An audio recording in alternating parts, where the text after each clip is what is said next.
Para analizar la figura, a continuación está con nosotros Miguel Rodríguez Macay, él es abogado y es exministro de Relaciones Exteriores del Perú. ¿Cómo está, Miguel? Es un gusto tenerlo en LTP Mundo. Jorge, mucho gusto, gracias por la invitación. No, gracias a usted por su tiempo. A ver, Miguel, primero, por favor, díganos cómo es que funciona esta fórmula de Perú de tener una economía tan sólida mientras que la política está patas para arriba. Primero permíteme solamente puntualizar en el buen informe que has hecho. Allí faltó un presidente. Entre Pedro Pablo Kuczynski Ah, y, sí, señor. y el presidente Merino estuvo Martín Vizcarra, Vizcarra, correcto. que estuvo más un par de años, ¿no? Pero después la secuencia que has presentado es exacta, así es. Lo que le pasa al Perú, como muy bien dices, es una paradoja, es una situación que quizás la ciencia política tendría que buscar algún otro vector para explicarlo en detalle, pero yo solo hallo una respuesta que lo he venido diciendo todos estos días aquí en mis reuniones con amigos académicos, profesores, con políticos también conversando. Y es que el Perú adolece, Jorge, muchísimo de tener canteras políticas, partidos políticos. Aquí hay muchos movimientos políticos.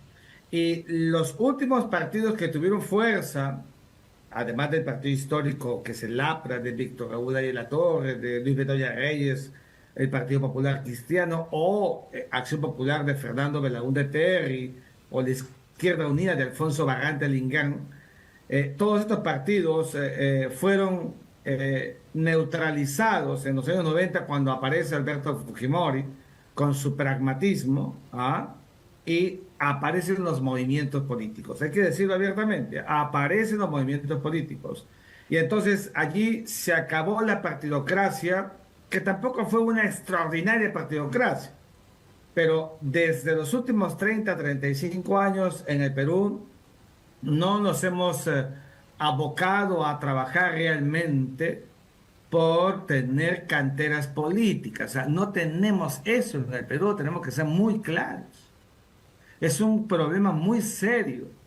Por eso es que los que están al frente del poder son empíricos y miran el poder como la oportunidad de sus vidas y saquean al Estado. Y entonces no hay conciencia de Estado, no hay hombres y mujeres de Estado para nada.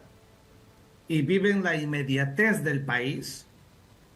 Entonces, solo que tenemos suerte porque nos va bien económicamente. Y la pregunta que yo hago es, ¿y qué pasaría si el Perú fuera económicamente, con el desastre político, fuera económicamente el Perú de los 80? Ya a estas alturas, yo tendría que decir que el Perú es o sería un Estado fallido. Fallido. No somos un Estado fallido, felizmente.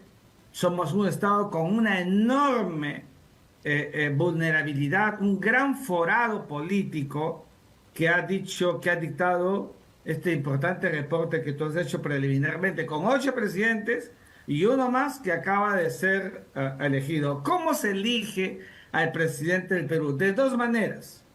La primera es porque en urnas, en proceso de elecciones, cada 5 años, los peruanos salimos a votar y elegimos el primero que alcanza la mayoría absoluta, la mitad de los votos más uno, ya es presidente. De jure y de factum, ya está. Pero el que no, se va a una segunda vuelta entre los dos primeros y el que alcance más, ese será presidente del Perú. Esa es la primera forma de ser presidente de la República, ungido en escrutinio. La otra, por sucesión establecida en la Constitución Política, artículos 113, 114, 115, toda esta cadena de artículos que dicen que si el presidente cae por alguna razón, Pedro Pablo Kuczynski cayó por renuncia, entonces asume el que sigue, el primer vicepresidente, y si no está el segundo vicepresidente. Eso fue lo que pasó con Martín Vizcarra, que asume la presidencia por la renuncia de Pedro Pablo Kuczynski, o si acaso vuelve a vacarse a al vicepresidente que es presidente, entonces asume el destino de la patria quien sea presidente del Congreso en ese momento, en ese instante. Si el proceso de la crisis es el primero, segundo, tercer año y hasta cuarto año, yo diría hasta el tercer año exactamente, entonces tiene que el presidente del Congreso que asume la jefatura del Estado convocar elecciones dentro de los primeros 6 meses inmediatos. Aquí lo que ha pasado es que el presidente de la República, en este caso, el señor Gerí, que fue ungido como tal porque era presidente del Congreso, ya no tuvo que convocar nada porque su predecesora, Dina Boluarte, ya había convocado elecciones. Entonces lo que le quedaba a Gerí, Jorge, era mantener el statu quo, garantizar buenas elecciones y llegar hasta el 28 de julio. Claro. No lo hizo. Podríamos hablar de eso. Cae y el Congreso tiene que elegir a un nuevo presidente de la mesa directiva del Congreso, y este a su vez lo ha ungido inmediatamente a ese presidente, que es José María Balcázar, como presidente del Perú. Yo he dicho que la forma de cómo se debió prescindir de José Gerí era no por el método de la censura congresal esencialmente, sino por el método de la vacancia, que requiere 87 votos de todo el pleno del Congreso, y no como se ha hecho por censura, que solamente requería 65 votos. Bueno, ya fue censurado, inmediatamente dejó de ser presidente del Congreso y también dejó de ser presidente de la República. Ahora ya está al frente del país el señor Balcázar, que es un congresista. Se presentaron cuatro candidaturas entre los propios congresistas. Hubo una primera vuelta, quedaron al final de ella los más votados, Balcázar y la señora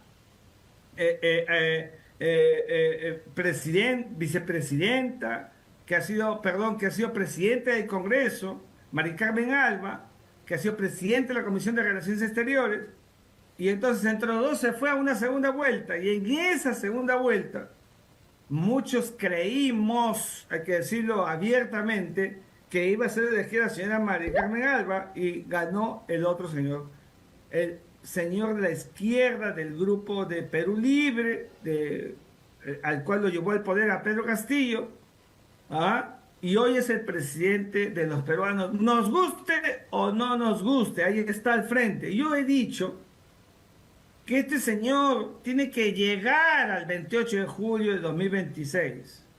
Hay que forzarnos para que así sea. No cometamos el error de desembarcarlo de la presidencia, buscarle piedras en el camino, ya está allí. Hay que reunir toda la consistencia y la madurez política, si acaso hay eso, algo queda, para que pueda llegar el Perú a su proceso de elecciones que viene el próximo mes, el 12 de abril, y enseguida que llegue al 28 de julio, sino que vamos a aparecer los peruanos. Ahí está el asunto. Ajá. Que tenemos un país con enormes sobresaltos precisamente por no haber tenido clase política de primer nivel, por no tener carteras políticas, no tener partidos políticos. Ahora, Miguel, mire, en el caso boliviano, casi que las elecciones terminaron siendo la resolución de una crisis económica galopante en el país. ¿Usted cree que estas elecciones del 12 de abril, porque tengo entendido que muchos de los congresistas actualmente que han vacado ya a 2 presidentes, a 3 presidentes, están para repostularse y para volver a estar en el Congreso? ¿Usted cree que de alguna forma las elecciones del 12 de abril van a permitir una cierta estabilidad o se prevé que esto va a continuar así? Mira, yo te voy a decir algo que no he dicho aquí en el Perú, ¿ya? Por primera vez lo voy a decir para Bolivia. El desánimo nacional, el pesimismo nacional, Jorge, ha crecido exponencialmente. Cuidado que tengamos en las elecciones del 12 de abril un verdadero ausentismo electoral. Eso le va a quitar legitimidad a quienes puedan obtener algún tipo de resultado favorable. La gente aquí está harta de los políticos de la derecha, de la izquierda, del centro, lo que quieras.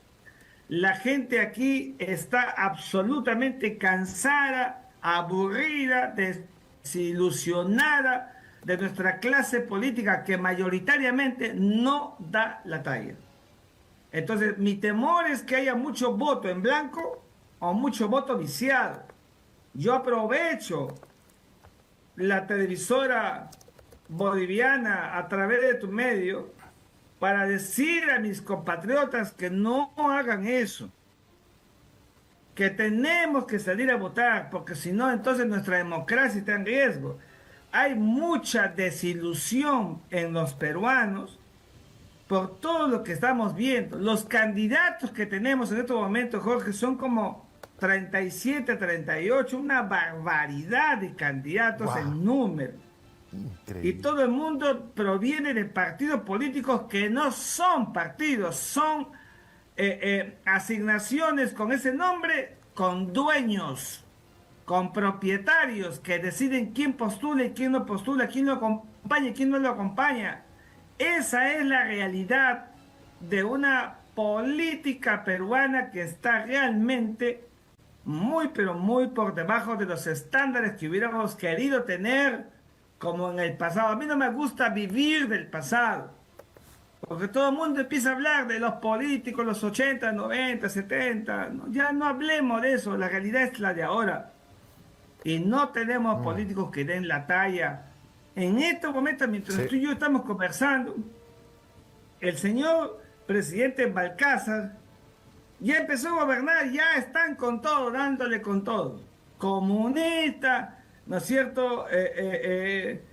Que alienta el matrimonio con niñas y que yo, por supuesto, también creo que eso está muy mal, pero ya este señor dijo que eso es un tema que ha quedado zanjado, ya lo terminó.